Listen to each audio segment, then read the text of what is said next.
count of Indonesia's presidential election shows that candidate Susilo Bambang Yudhoyono has more than 50% of the votes.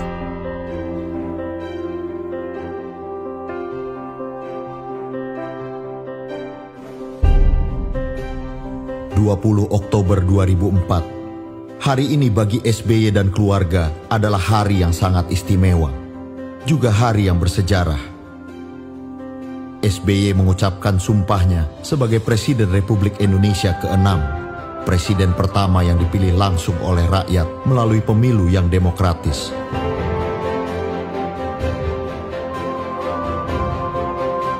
Demi Allah, saya bersumpah akan memenuhi kewajiban Presiden Republik Indonesia dengan sebaik-baiknya dan seadil-adilnya, memegang teguh Undang-Undang Dasar dan menjalankan segala undang-undang dan peraturannya dengan seluruh-seluruhnya, serta berbakti kepada nusa dan bangsa.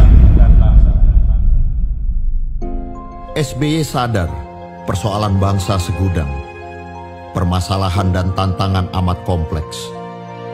Tak ada resep ajaib, tak ada jalan pintas. Sementara harapan rakyat amat tinggi. Rakyat berharap pemimpin barunya bisa segera mengubah keadaan dan bisa berbuat apa saja seperti Superman. Namun tidak ada kata tidak siap. Tanggung jawab ada di pundak SBY. Sejak hari itu, baru setapak SBY selaku presiden melakukan program 100 harinya. Aceh dan Nias diguncang dahsyatnya tsunami.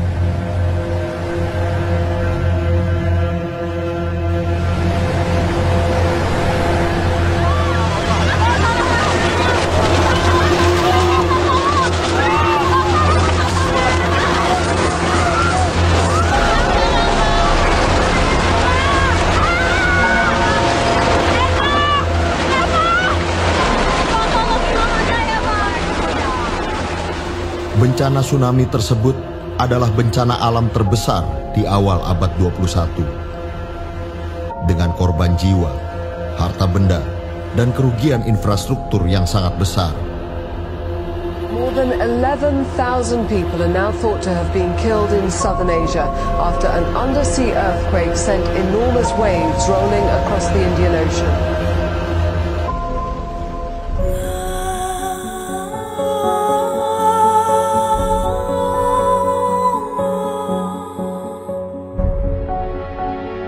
Tentu saja ini menjadi ujian pertama bagi SBY, sang presiden baru.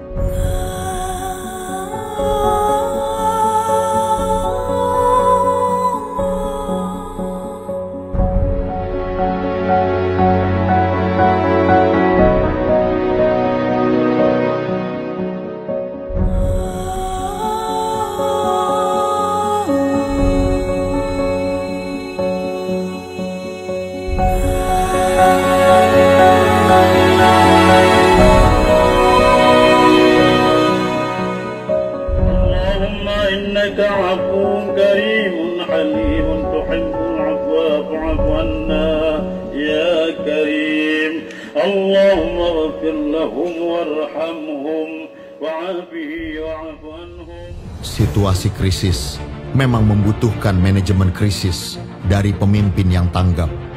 Selain itu, untuk melakukan operasi tanggap darurat yang kemudian dilanjutkan dengan rehabilitasi dan rekonstruksi pasca bencana, diperlukan kepemimpinan dan manajemen yang tangguh dan handal, termasuk kepemimpinan dan manajemen krisis.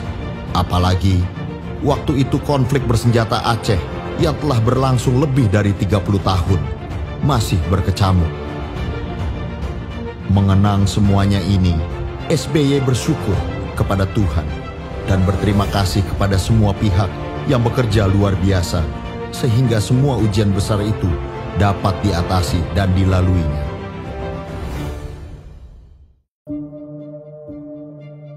Di awal kepemimpinannya, SBY menghadapi sejumlah pekerjaan rumah, persoalan, dan tantangan yang boleh dikatakan menyandera Indonesia.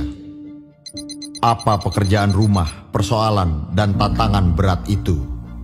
Pertama, harga minyak dunia meroket sehingga sangat membebani APBN Indonesia. Kedua, konflik bersenjata Aceh masih berkecamuk dan belum bisa dihentikan. Ketiga, ancaman terorisme masih nyata dan terus membayang-bayangi Indonesia. Keempat, Indonesia masih disandera oleh utang IMF yang membuat pengelolaan ekonomi tidak leluasa serta seakan pula merendahkan harga diri bangsa Indonesia. Kelima, Indonesia masih dikenakan sanksi dan embargo militer dari negara-negara barat. Keenam, Indonesia menghadapi tuntutan pelanggaran HAM berat yang terjadi di Timor Timur. Bagaimanakah cara SBY mengatasinya? Sejarah kemudian mencatat, fiskal, APBN, dan ekonomi Indonesia bisa diselamatkan dari krisis harga minyak dunia dengan cara menaikkan harga BBM sebesar 140%. Hasilnya nyata, ekonomi Indonesia tahun-tahun setelah itu tumbuh dengan baik.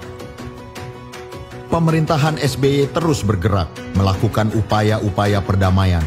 Kurang dari 1 tahun, pasangan SBY Yusuf Kala telah memenuhi janji kampanyenya.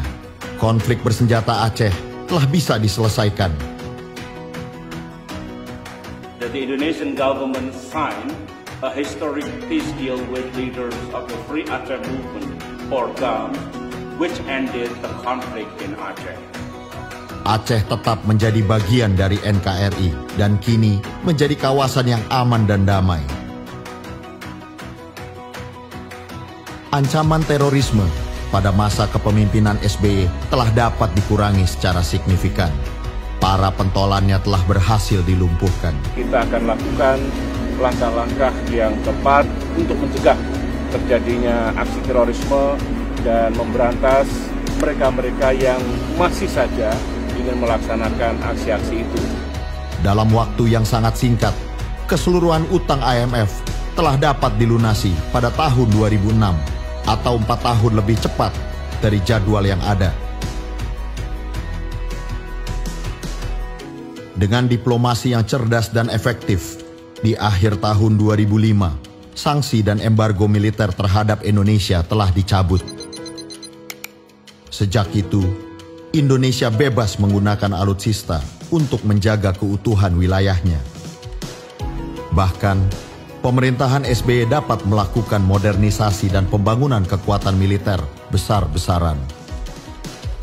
Kapabilitas dan kekuatan Polri juga dibangun secara signifikan. Dengan pendekatan yang tepat, baik kepada PBB dan pemerintah Timor Leste, akhirnya gugatan internasional atas dugaan pelanggaran HAM berat di Timor Timur dapat diselesaikan. Kerangka yang dipilih oleh SBY dan pemimpin Timor Leste adalah kebenaran dan persahabatan. Tak perlu Indonesia membuka kembali pengadilan pelanggaran HAM ad hoc dan tak perlu pengadilan internasional turun untuk mengadili putra-putra Indonesia. Tak mudah untuk mengatasi keenam persoalan itu. Belum lagi persoalan-persoalan lain yang harus diselesaikan juga oleh pemerintahan SBY. SBY berpikir Indonesia perlu dibangkitkan kembali kepercayaan dirinya bahwa persoalan yang menyandera bangsa ini telah dapat diatasi.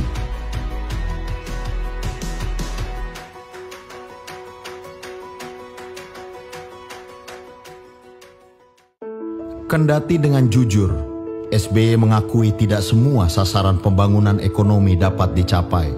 Artinya, ada yang tidak berhasil, tetapi sejarah mencatat berbagai sukses dan prestasi yang diraih oleh pemerintahan yang dipimpinnya.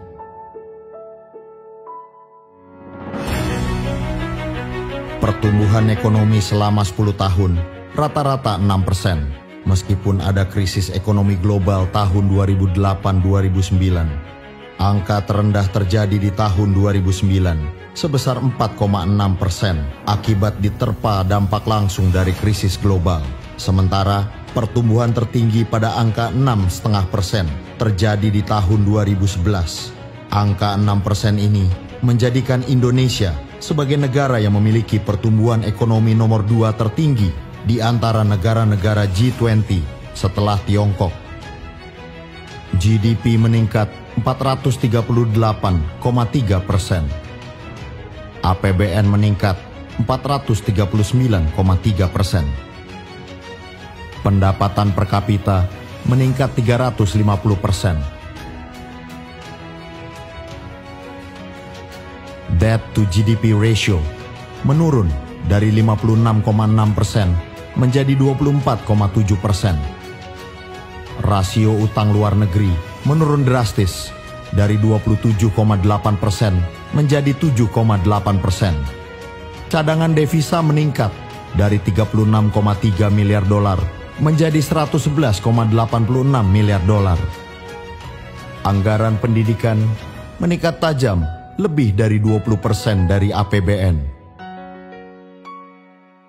Pembangunan sarana kesehatan dan jumlah dokter meningkat secara signifikan.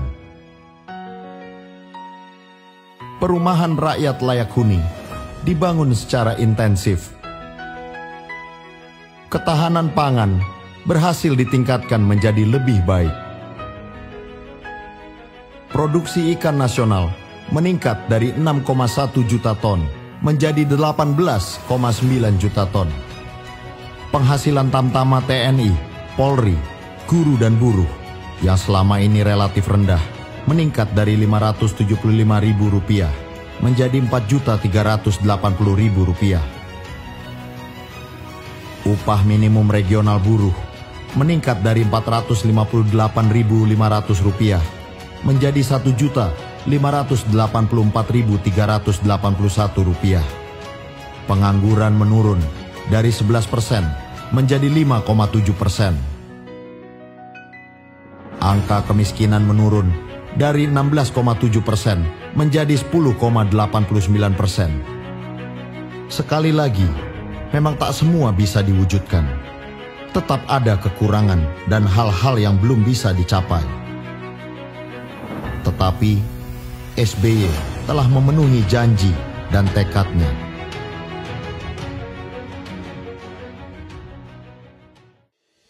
Selama 10 tahun pemerintahan SBY, paling tidak ada 3 tekanan dan gejolak ekonomi yang tergolong berat.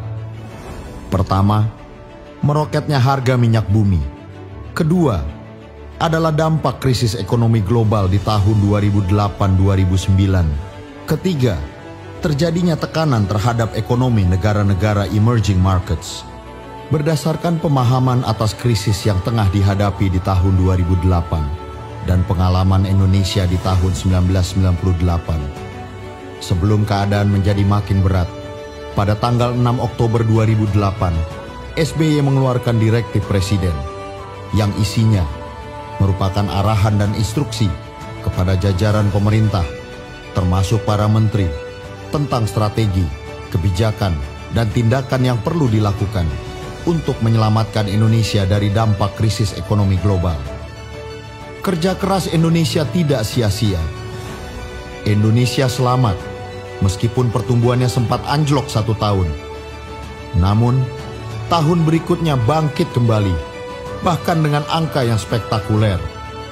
Di antara negara-negara anggota G20, pertumbuhan ekonomi Indonesia berada pada peringkat kedua atau ketiga setelah Tiongkok dan India. Dalam sebuah krisis ekonomi, di samping golongan ekonomi lemah, kaum buruhlah yang kerap menerima dampak buruknya. Sejarah mencatat bahwa Indonesia dinilai oleh banyak kalangan, termasuk ILO, atau International Labour Organization, yang menyebut Indonesia sebagai salah satu dari sedikit negara yang mampu menunjukkan ketahanan ekonominya dari segi pertumbuhan dan lapangan kerja. Pada tahun 2011, ILO bersama IILS mengeluarkan laporan yang diberi judul Studies on Growth with Equity, Indonesia Reinforcing Domestic Demand in Times of Crisis. Studi itu mengatakan antara lain, Indonesia patut mendapatkan penghargaan karena berhasil mengatasi krisis, baik secara ekonomi maupun sosial. Terlepas apakah SBY punya sifat sebagai pemimpin yang populis, ia dinilai memiliki empati dan keberpihakan kepada kaum miskin dan kurang mampu. SBY punya falsafah dan prinsip bahwa jika harus ada yang susah, lebih baik pemerintah dan bukannya rakyat. Kalau kantongnya harus kempes, jangan kantong rakyat yang kempes, alias tidak punya apa-apa. Pemikiran SBY seperti inilah yang melahirkan sejumlah kebijakan dan program yang sungguh pro rakyat miskin. Selama 10 tahun, cukup banyak program-program pro rakyat yang dijalankan. Di antaranya adalah bantuan operasional sekolah, BOS, beras subsidi untuk rumah tangga miskin, Raskin, program keluarga harapan, PKH, jaminan kesehatan nasional, JKN, bantuan untuk penyandang disabilitas, bantuan untuk lanjut usia, program rumah swadaya, program nasional pemberdayaan masyarakat, PNPM Mandiri, kredit usaha rakyat, KUR, program listrik murah dan hemat, peningkatan kehidupan nelayan, Badan Penyelenggara Jaminan Sosial, BPJS. Program-program pro rakyat ini mendapatkan alokasi anggaran yang cukup besar dalam APBN, meskipun tetap dalam batas-batas yang proporsional. Subsidi terhadap rakyat miskin juga termasuk dalam kebijakan pengurangan kemiskinan ini. Atas visi, pemikiran, dan keteguhan sikap SBY terhadap pembangunan yang adil dan berkelanjutan ini, ia dipilih dan diberi misi oleh Perserikatan Bangsa-Bangsa untuk menjadi ketua bersama panel tingkat tinggi PBB tentang agenda pembangunan pasca tahun 2015. Panel penting yang terdiri dari 27 tokoh penting dari seluruh dunia itu dipimpin oleh SBY bersama Perdana Menteri Inggris David Cameron dan Presiden Liberia Ellen Johnson Sirleaf. Dalam waktu kurang dari 1 tahun, misi tersebut dirampungkan dan hasilnya diserahkan kepada Sekjen PBB Ban Ki-moon dan menjadi bahan utama dalam penyusunan Sustainable Development Goals (SDGs) menggantikan MDGs pada tahun 2015. Di bidang ekonomi, meskipun SBY tetap fokus pada tesis ekonomi yang adil dan berkelanjutan dan tetap mengutamakan unsur manusianya, namun bagaimanapun ekonomi Indonesia harus terus tumbuh. Sejak awal SBY menginginkan pertumbuhan ekonomi Indonesia mencapai 6%. Pertumbuhan ini harus mencakup sektor pertanian, industri, dan juga jasa. Juga mencakup infrastruktur, pangan, energi, dan transportasi. Dan yang tidak kalah pentingnya, pembangunan ekonomi harus terjadi di seluruh wilayah Indonesia.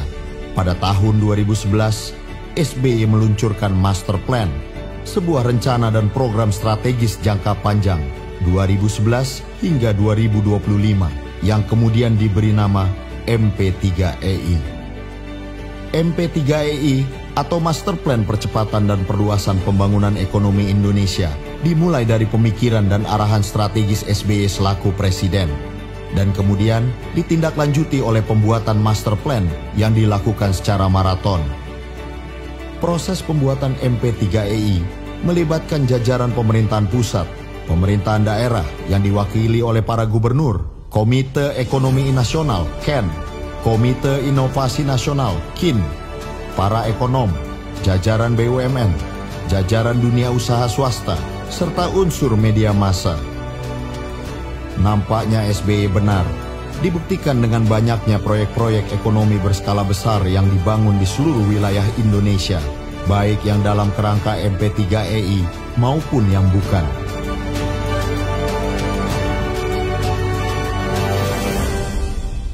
Total investasi seluruh infrastruktur MP3EI adalah 4.662,89 triliun rupiah yang dibagi dalam 6 koridor.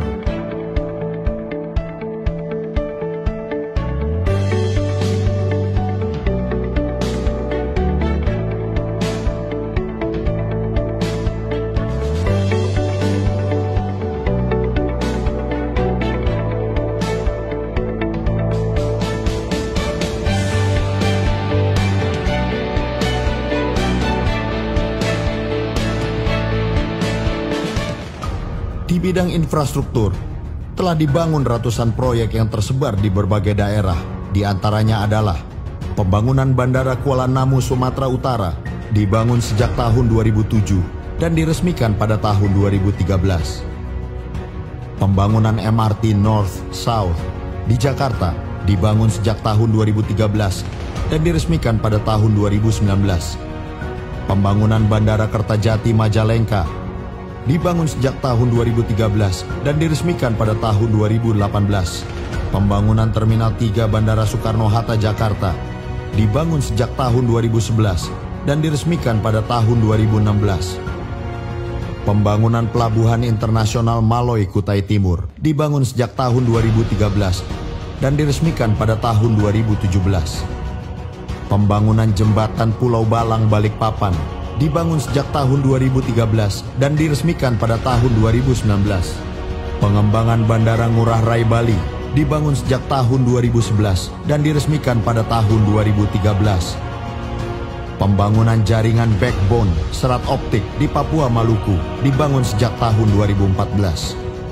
Pembangunan Bendungan Jati Gede dibangun sejak tahun 2011 dan diresmikan pada tahun 2015. Di bidang energi, utamanya listrik, telah dibangun berbagai proyek pembangkit tenaga listrik sehingga kapasitas listrik nasional meningkat secara signifikan sebanyak 2 kali lipat dari sekitar 25.000 MW menjadi sekitar 50.000 MW. Proyek di bidang energi diantaranya adalah pembangunan PLTP Sarula 1 di Sumatera Utara, dibangun sejak tahun 2011 dan diresmikan pada tahun 2018. Pembangunan PLTU Pacitan 2 kali 315 MW dibangun sejak tahun 2007 dan diresmikan pada tahun 2013. Pembangunan PLTU Kaltim 2 kali 100 MW dibangun sejak tahun 2011 dan diresmikan pada tahun 2016. Di bidang transportasi telah dibangun berbagai proyek, diantaranya adalah pembangunan Jalan Trans Sumatera sepanjang 1.580 km dibangun sejak tahun 2012. Pembangunan Jalan Tol Trans Jawa total 72 km dibangun sejak tahun 2011 dan diresmikan pada tahun 2014. Kereta api Bandara Soekarno-Hatta Express dibangun sejak tahun 2014 dan diresmikan pada tahun 2018. Pembangunan Jalan Tol Depok Antasari Jakarta dibangun sejak tahun 2008 dan diresmikan pada tahun 2018. Pembangunan Terminal Multipurpose Teluk Lamong, Jawa Timur dibangun sejak tahun 2010 dan diresmikan pada tahun 2015. Secara nasional, transportasi darat, laut, dan udara meningkat secara signifikan. Untuk transportasi darat, pembangunan jalan dilakukan secara intensif. Pembangunan jalur kereta api sepanjang 1.360 km. Untuk transportasi laut, dilakukan penambahan 90 unit kapal penyeberangan dan 33 unit kapal perintis. Untuk transportasi udara, dilakukan penambahan pesawat terbang 3 kali lipat. Tentu masih banyak lagi proyek-proyek pembangunan ekonomi yang dibangun di masa pemerintahan SBY, yang semuanya telah menjadi aset dan kekayaan bangsa yang dapat dinikmati oleh generasi bangsa dari masa ke masa.